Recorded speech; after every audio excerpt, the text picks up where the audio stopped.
In this video, we're talking all about Reflexive Performance Reset.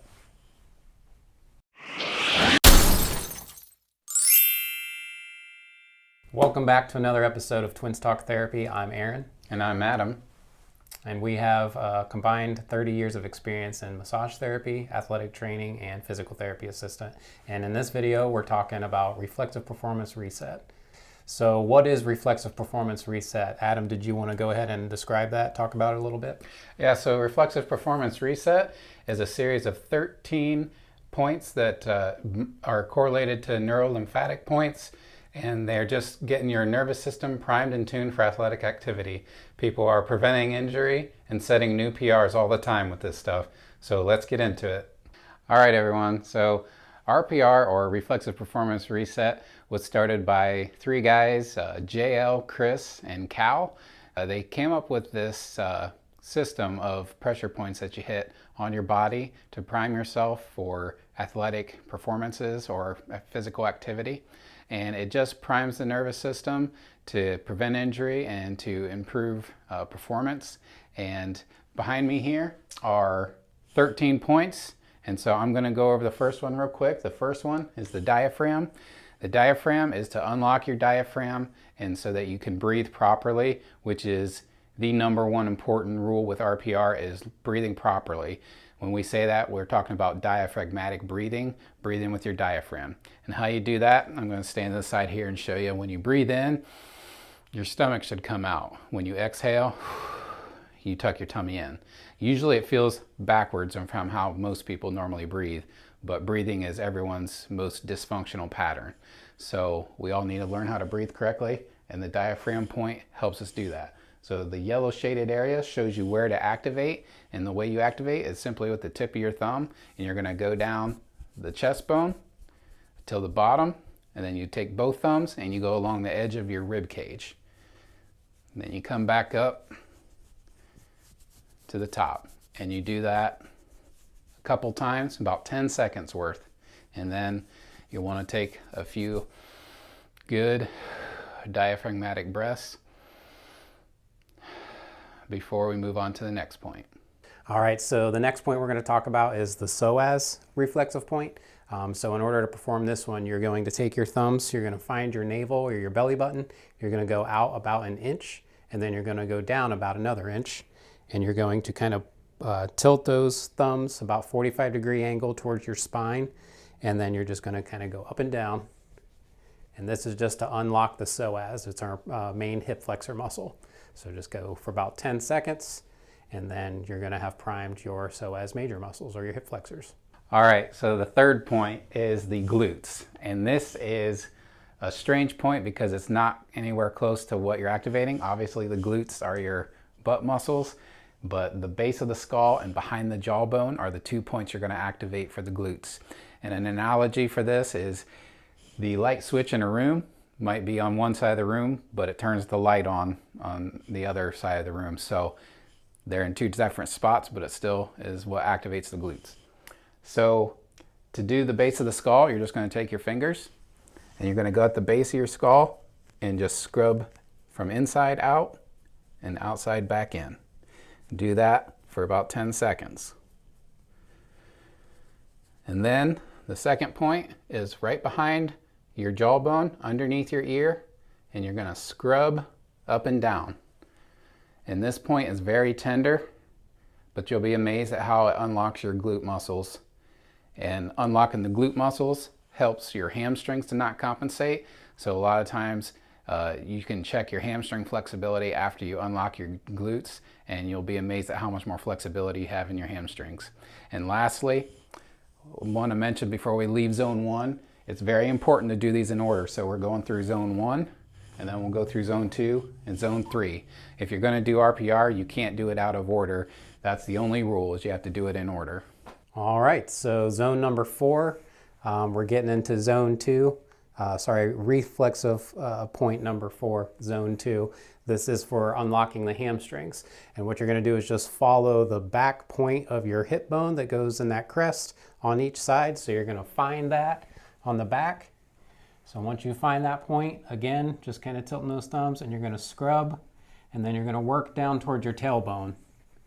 and then back up and back out. And this is going to unlock your hamstrings to help prevent hamstring strains with physical activity. All right, guys, point number 5 is the quadriceps. Quadriceps, just like the glutes, has 2 points you're going to hit. First one being your love handle area. So in between your iliac crest and your rib cage, you're going to go in that soft spot. You're going to scrub from front to back. And then the second point, after you do that a couple times, is a little loop around your knee. And you're going to go around the muscle on the inside of your knee and go about halfway up your thigh. And this spot's pretty tender too. If it's tender, you know you're doing it correctly because you're in the right spot because you're hitting the nerves. So you just go up and down the thigh, inside of the thigh, and that'll unlock your quadriceps to help you have more flexibility and to have more power. All right, so point number 6 is still in zone 2. This is the lateral sling, and what this follows is just around the iliac crest or the hip bone, the crest of your hip bone. So you're going to start from the ASIS, or those 2 bony points you feel on the front of your hip. You're going to start there and you're going to scrub towards the back to those points in the back on the hip bone that we talked about, but we're going to stop short of that so we're not getting quite as far to the hamstring point. And this lateral sling that we're talking about is more just your hip abductor muscles, so the muscles that allow you to move side to side. And this again will just prime those and keep from injuring your hip abductor muscles. Point number 7 is rotation. We're working on the spinal muscles that parallel the spine and they help your back twist. So this is the only point in the chain that you're going to have a partner. So Aaron, I'm going to have you face the wall. And so what you do is you take the heel of your hand, you're going to put it on one side of the spine and you're going to rub and come up the other side of the spine. So you're doing long ovals around the spine. You're going to do that 3 times. You do it kind of vigorously to get the muscles nice and activated. And then to hit the nerves, you're doing a percussion with a loose, soft fist and a quick motion. You do 3 passes around to activate the spinal nerves. And this is going to help you rotate for all you golfers out there. And that's all there is to that one. All right, so the last point in zone 2 is for the abdominal muscles. So all the muscles within the front, the core section on your front side. So for this one, we're just going to work on the inner groin area. So this is another one that is not necessarily in the zone that you're activating. But we're just going to start doing chopping motions down towards the knee, kind of chopping vigorously. You should feel it. And then after we do that a few times, we're going to start a fire, as we say, and just kind of activate that point. And so this will help prevent abdominal strains, abdominal injuries. And if you've ever had an abdominal injury, it's very uncomfortable. So this is a good point to activate. All right, point number 9, the calf muscle. Again, a 2-point, but you only have to hit 1 on these. So you can either do it in the back by putting your thumbs on that spot, or you can just do it in the front. And it's roughly between the 2nd and 3rd rectus abdominis muscles. So if you can feel your rectus abdominis muscles, you go 1, 2, and in that line between the 2nd and 3rd, you're gonna put your thumbs in there and just vigorously rub with the tips of your thumbs to activate it. And this is for the calf, so it's going to give you more calf flexibility, but more firing power in the calf for running. All right, so point number 2 in zone 3 is for the lats. So these are your bat wing muscles, or the big back muscles that come up and attach into the armpit. So for this zone to activate, or for this point to activate it, we're going to go just lateral or just to the outside of those first top abdominal squares and just below the rib cage there. And you're just going to kind of go up and down vigorously. Just kind of scrub right there. So this one will be good for swimmers and for volleyball players, anybody that has a lot of lat activity, either swimming through the water, volleyball swing, to help prevent that back pain and that shoulder pain. All right, zone number 11 is the neck. 2 points for this one as well. First point, you're going to be hitting the jaw. So you're going to go that masseter muscle, that TMJ area, down to the corner of your jaw, and then down the sides of your jaw, like so. You just go back and forth. You do this for about 10 seconds. We're not doing a full 10 seconds. We're just trying to show you where to go.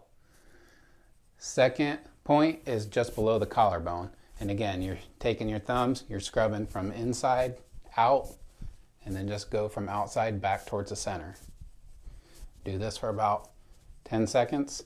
And this is going to really loosen up your neck.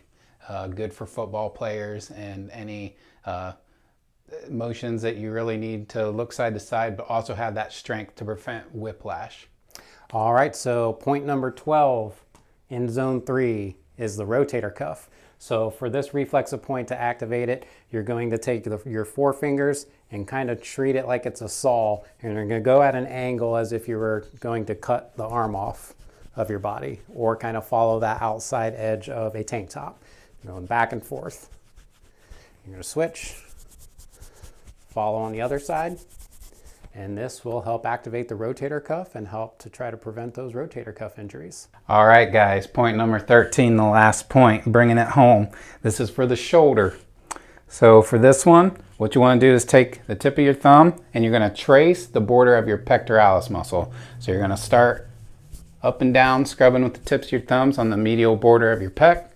You're going to come up underneath, bottom, and then you're going to come up the outside of the pec. And this again is a tender point. Like I said, if it's tender, you know you're hitting the nerves in the area that we need to hit. So you just come back around. You can do 2 to 3 passes, about 10 seconds worth. Then the last second point of this reflex spot is another 2.1. You're gonna make like a claw motion with your hand, and you're gonna just scrub your rib cage. And then do the other side. And that point is going to prime your shoulders for athletic activity. All right, everyone, that does it for the 13 Reflexive Performance Reset points, or RPR for short. Again, this is credited to Chris, JL, and Cal. They came up with this, and so we want to give the credit to them. We're just passing the message along. So do these before athletic activity to set new PRs, to prevent injury, and to have fun. And so get out there and start activating. And as always, please like, share, and subscribe this video and our channel. And if you have any questions, please leave them in the comments section below, or feel free to hit us up at our email account at twinstalktherapy@gmail.com. And we'll see you in the next video. Thanks for watching. That was a good video. Yeah. I think people are going to really like that. That was the one.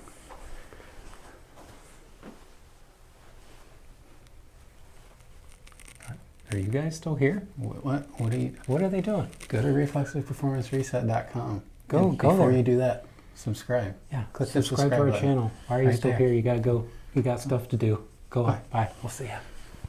This is so ridiculous.